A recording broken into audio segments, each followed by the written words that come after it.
Será que Deus perdeu o controle? Em tempos de crise econômica, guerras e pandemias, essa é uma das perguntas que podem surgir na nossa cabeça.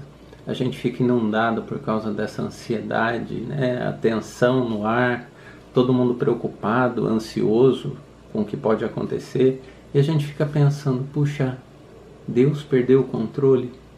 A gente funciona assim, a gente acha que a gente tem o controle das coisas, a gente acha que a gente é responsável pela nossa renda, pelos nossos relacionamentos, a gente acha que a gente é responsável pela nossa saúde, porque a gente se alimenta bem, a gente faz atividade física, a gente tenta ter o controle da situação.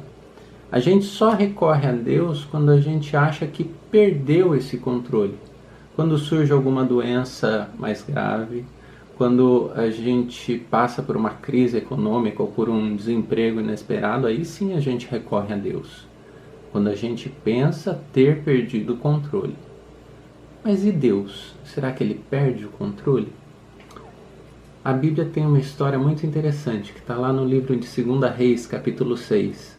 Eliseu estava junto com um servo dele numa cidade, a cidade de Dotã.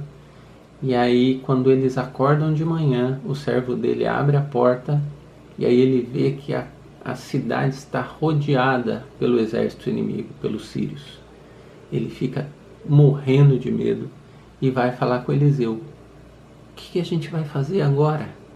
E aí Eliseu diz para ele assim, olha, fique tranquilo, porque são mais os que estão do nosso lado.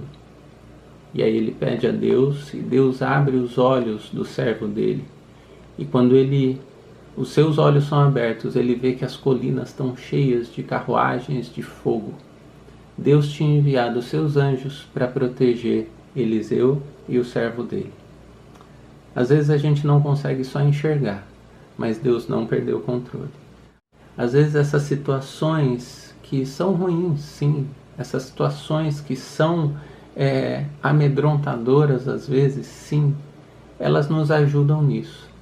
Elas nos ajudam a olhar e falar, não, peraí, na verdade eu não tenho controle sobre nada, quem tem é Deus.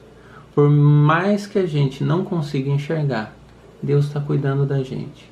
Por mais que a gente não consiga enxergar, Deus nos escuta. Por mais que a gente não consiga enxergar, os céus ainda estão abertos para a gente. Amém?